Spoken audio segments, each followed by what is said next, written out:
about 100, I have 150 of them, and I probably read maybe 75, because a lot of them are real difficult, and I have to read them over. I mean, this is I think it's the fourth time I've read this book since I got it.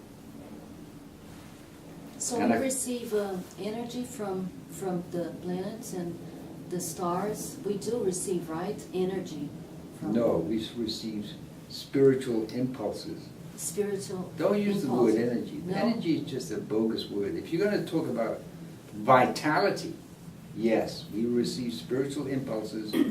In some cases, they translate into vitality. So this area here, the hara, Mhm.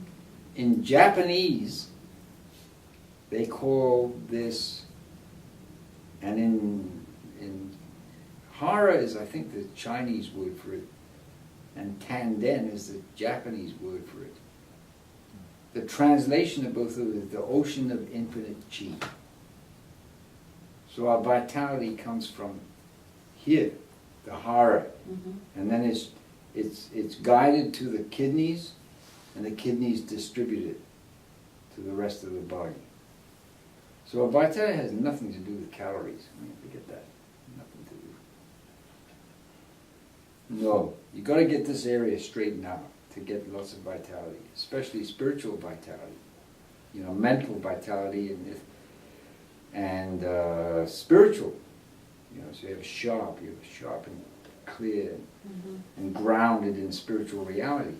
See, most people are just floating around. They're spaced out, totally. I mean, totally spaced out today. They're, you know, it's not a living in cloud cuckoo land. They really are.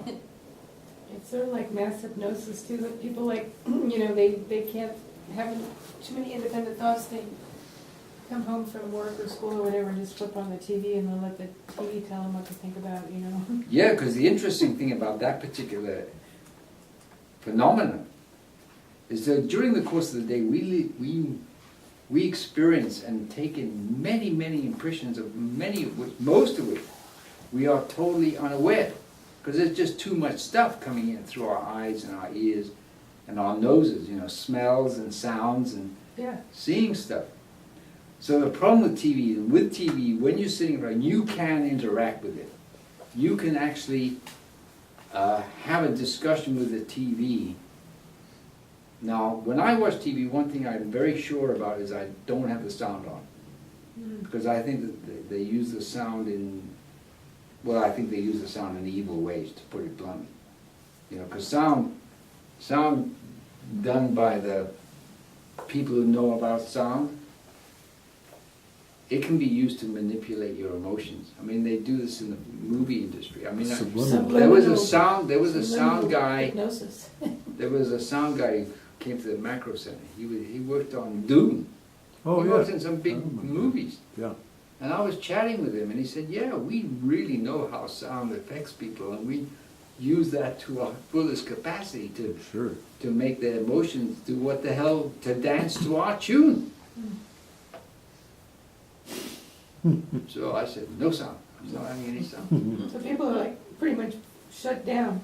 Well, the thing is that when they come in from their day-to-day grind, they're so exhausted. You know what they do? I mean, let's face it, what most people do is they spend, you know, at least an hour to 2 hours per commute after a slog at the office all day long in a really nasty environment. I mean, even if you just leave out of account the human or inhuman interaction that takes place, you're surrounded by wires and neon lighting and computer screens, and you're 99 feet above the ground. You know, you're in completely, I mean, you're completely isolated from the earth and the rhythms of the earth. And so you're totally exhausted. You get on the BART, you get in the car, you commute back home. On the way, you go to your your drive-in place, whatever that happens to be. You go up the window, you get your burger and French fries and soft drink, or whatever, or you get a takeout from someplace, or you actually go to the restaurant and eat there. And then you come home, you flop in front of the TV, you turn it on, and you're just totally out of it. And so the TV is just feeding you all this massive information, which is actually disinformation or misinformation or just plain lies, and you don't process it because you're too out of it. Because if you process it, that prevents it from getting deep into your astral body. If you don't process it, it goes right in. And the deeper it goes in, the more effective it is in coming out, or subconsciously. So of course people are programmed. I mean, they know very well how to do that stuff. That's why it's called a TV program. Right, Because it's programming your thoughts. Well, right. there's a lot of violence on TV, like the Law and Yeah, but the Order. thing is, the most negative thing about TV is not the shows. No way. The commercials? The commercials. Right. I mean, TV is the TV industry is basically filler between commercials. Sure, That's they're what it is. selling commodities and new cars and fast foods. Yeah, but they're also Pop-Tarts. making, this, it's not a question of selling you stuff, it's making you into a passive consumer. Yeah, you feel like you're not a complete person unless you go out and buy Unless that you new have, car. the latest Barbie doll, or, you eating it, whatever.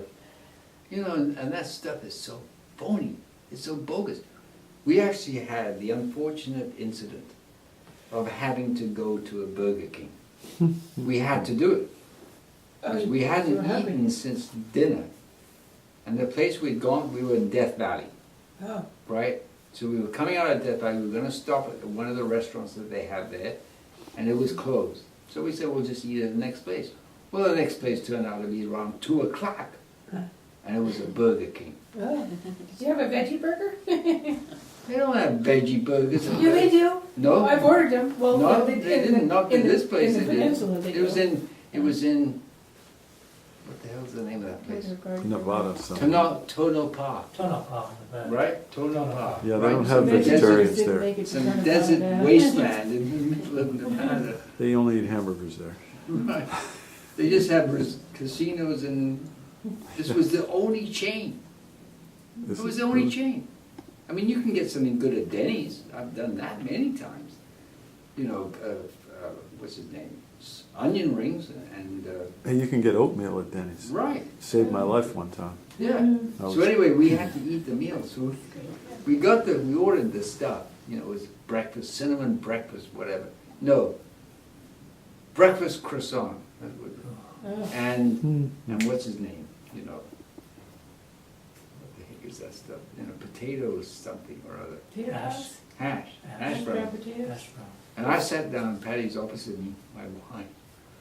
And I looked at this stuff and I said to Patty, it's a real stretch to call it food. I don't know why you would even go in there. Well, we were starving and we were at each other. When you're hungry, you kind of get a little irritable. Yeah, I just fast. I mean, I No, fasted well, for no, two, we were 3 too- days we and were just too- forget we were it. too- We Too were on young. each other's nerves. We had to have something to eat. Because we hadn't eaten since 7 o'clock the night before, and it's 2 o'clock in the afternoon, and you're driving in a car, rattling around in this metal machine on a, Oh, no, we were just past that. We had to eat something. But that was an interesting experience, because it really opened my eyes that when you see Burger King stuff on TV, it's totally nothing like that. They're really good at that, Anyway, so here we are with the animals, and what are we doing with them? We're eating them. And it's interesting because Steiner says that in those cultures where this primordial knowledge, wisdom about our relationship with the animal kingdom was preserved somewhat, they don't treat the animals the way we treat them in the West. They have a very sympathetic relationship. Like in Buddhism, they don't kill cows there. Yeah. They just milk them and make ghee out of it. But they don't kill them and eat them. And the Arab with his horses. But in the West here, we're very, very cruel to the animal kingdom. Yeah. Yeah, I think You in know. Buddhism it's harm no living thing, isn't it? I think Right, that's one of the Right. precepts. Well, not really. I mean, it's not a question of harming. The fact of the matter is, the gods and spirits that created us in the image and likeness of gods, told us very clearly that it is okay to eat meat, Oh. because they give us a tooth that is good for cutting flesh. But it's only 2 of them, 2 upper and 2 lower. So that's like 12% of our dentition. The rest is for grains and vegetables. You know, we have molars for grinding grains and beans and seeds, and we have incisors for cutting vegetables. And then we have 2 canines. And they're vestigial anyway, for the most part. You know, they're not like Dracula, right? So, of course, and the fact of the matter is, certain people cannot do well macrobiotically if they don't have some animal protein. Number 1.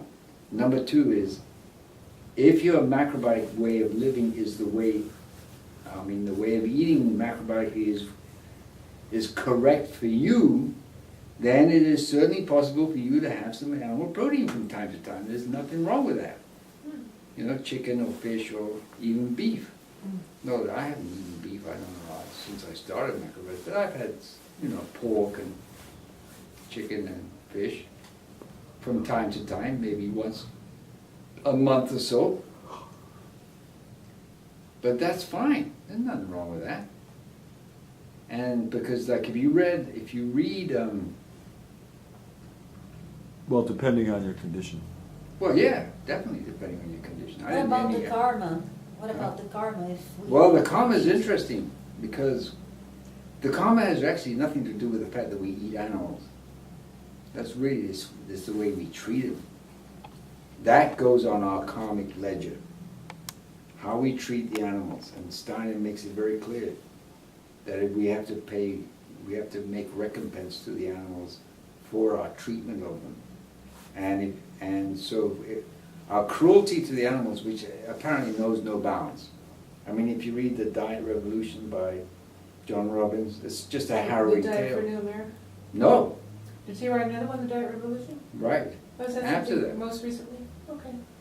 It's not his most recent one. He's kind of gone with it into this whole aging gracefully thing, you know, longevity. Oh, yeah, the 100 years of All working or that something. stuff, you know, which is just. But, you know, factory farming is It's apparently in the United disgusting. States, we massacre and torture